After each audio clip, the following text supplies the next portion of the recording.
Rizkawati Rizkashom. Oke, pada kesempatan kali ini kita akan bahas telat menstruasi atau telat haid. Pasti hamil, apa benar itu? Oke, sebelum melanjut ke pembahasan, jangan lupa untuk klik subscribe, like, dan komen, dan sebar video ini sebanyak-banyaknya ya, agar aku semangat untuk mengupdate konten-konten berikutnya.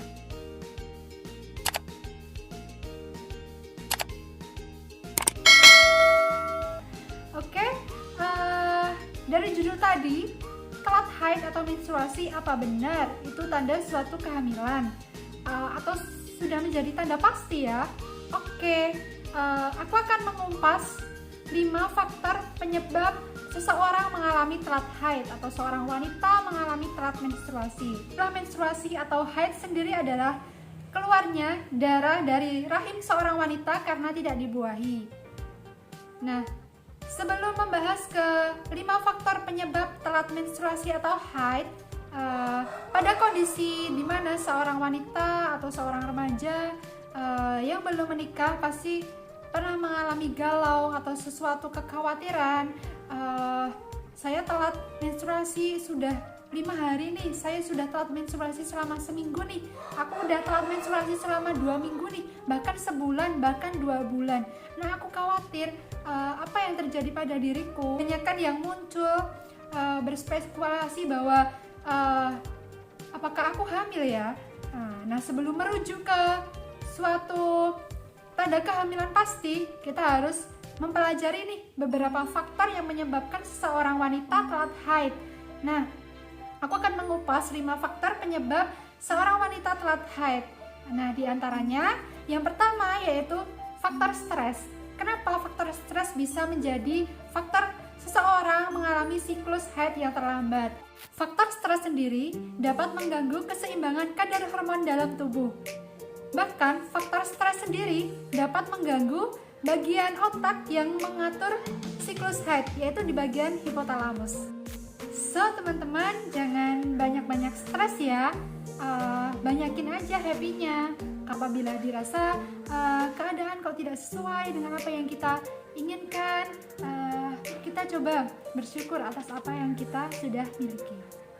Itu akan menambah rasa cukup dan diri kita akan merasa bahagia dan tentunya happy dan senang. Kita masuk ke faktor kedua, di mana faktor yang kedua yaitu kondisi berat badan. Nah, kondisi berat badan sendiri dibagi atas 2 macam. Yang pertama, kondisi berat badan yang obesitas, dan yang kedua terlalu kurus. Nah, untuk yang obesitas, di mana hal tersebut mengganggu kesuburan hormon wanita. Nah, begitu juga teman-teman, untuk kondisi tubuh yang terlalu kurus juga akan menghambat fungsi tubuh dalam memproduksi hormon yang berkaitan dengan menstruasi akan terhambat. Nah, teman-teman, kita menuju ke faktor ketiga penyebab menstruasi tidak lancar, yaitu efek samping obat atau pil kontrasepsi. Nah, beberapa jenis obat seperti antipsikotik, antidepresan, antitiroid dapat mengganggu siklus menstruasi tidak lancar. Selain obat-obat itu tadi, pil kontrasepsi hormonal juga mengganggu siklus menstruasi jadi terlambat. Oke teman-teman, selanjutnya kita menuju ke faktor keempat. Faktor keempat sendiri yaitu adanya indikasi gangguan kesehatan tertentu atau penyakit tertentu. Nah, ada beberapa macam penyakit yang dimana penyakit tersebut dapat mengganggu siklus haid, yaitu diantaranya penyakit tiroid, kista, hingga PCOS atau sindrom ovarium polikistik. PCOS sendiri yaitu gangguan pada wanita usia subur, di mana wanita tersebut memproduksi secara berlebihan yang dinamakan hormon androgen, di mana hal tersebut dapat mengakibatkan siklus haid yang tidak teratur. Hal ini lantaran penyakit tersebut mempengaruhi siklus haid yang tidak lancar, dikarenakan penyakit akut tersebut menyebabkan penurunan berat badan secara drastis, dan hal tersebut mempengaruhi nutrisi atau asupan dalam tubuh sehingga mempengaruhi disfungsi hormon, dan pada akhirnya hormon tersebut tidak lancar, tidak normal, dan mengganggu siklus haid wanita. Oke teman-teman, kita memasuki pada faktor kelima, yaitu apa ya? Faktor kelima, seseorang dapat terjadi siklus haid yang tidak teratur dan tidak lancar. Oke, faktor yang kelima ini disebut juga fase memasuki perimenopause. Nah, kalau menopause sendiri, apakah sudah tahu teman-teman? Menopause sendiri yaitu suatu keadaan di mana seorang wanita sudah tidak lagi mengalami kondisi menstruasi. Nah, kalau perimenopause apa yaitu? Nah, perimenopause sendiri yaitu suatu keadaan di mana seorang wanita akan memasuki fase menopause. Jadi sebelum fase menopause kita mengalami perimenopause. Nah, jika seorang wanita sudah memasuki fase perimenopause yang biasanya terjadi pada usia 40 tahun ke atas, nah, itu persediaan sel telur akan menipis. Hal itu juga dapat mengganggu siklus haid wanita tidak lancar. Nah, itu tadi ya teman-teman 5 penyebab faktor haid yang terlambat. Jadi, teman-teman tidak perlu takut, tidak perlu khawatir jika mengalami kondisi di mana telat haid atau menstruasi. Nah, itu bukan suatu pertanda pasti bahwa teman-teman hamil jika teman-teman tidak melakukan hubungan di luar nikah atau hubungan badan di luar nikah. Nah, jadi tidak perlu takut, tidak perlu khawatir. Perhatikan tanda-tanda bahwa ada faktor lain yang menyebabkan seseorang itu telat haid atau menstruasi. Nah, informasi ini penting ya teman-teman ya. Apa informasi ini penting? Karena kebanyakan remaja saat ini jika mengalami keadaan seperti itu, akses informasinya kurang dan untuk pergi ke pelayanan kesehatan tidak mau, bahkan takut.